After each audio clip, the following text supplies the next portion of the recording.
It's really important, firstly, to understand the difference today's rollout will make in relation to the children going to primary schools and their families as well. I'm somebody that thinks it's really important for the government to do much more.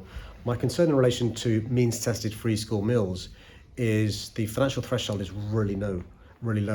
You've got to earn less than £7,400 after tax to be eligible. In Northern Ireland, it's £14,000. So there are children in secondary schools today, this week, who are living in poverty but aren't eligible for means-tested free school meals. So what I say to the government is we can't afford to provide free school meals to children in secondary schools. At the very least, change the financial threshold so more children who are currently living in poverty can be eligible for means-tested free school meals. The ideal situation would be for every child who goes to school to receive a free school meal.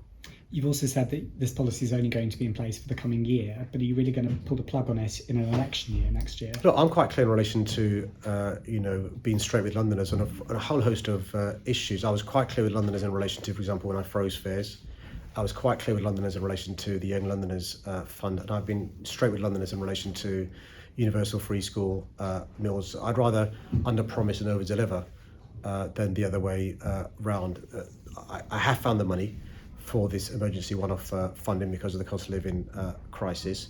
We are going to be assessing the success or otherwise of this policy over the course of the year in relation to attainment, attendance, productivity, in relation to health benefits, in relation to impacts on families and so forth. In an ideal situation, of course I want this to be permanent. We've made history this year for the first time ever, every child in primary school getting free school meals. My aspiration is for it to be permanent, but obviously what I'm not going to do is what other politicians do, which is overpromise and underdeliver. Susan Hall has matched this policy. Susan Hall, your mayoral opponent next year, she said that she'd keep the policy going indefinitely and that there's always money from business rates to do so. That's not a commitment you'll be matching. The audacity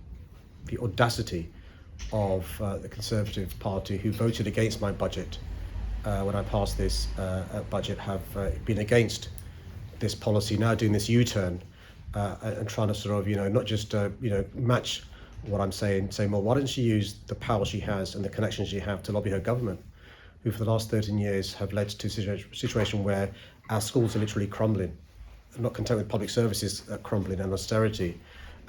She was the person that supported Liz Truss's mini budget that's led to some of these problems. I really don't need any advice from her.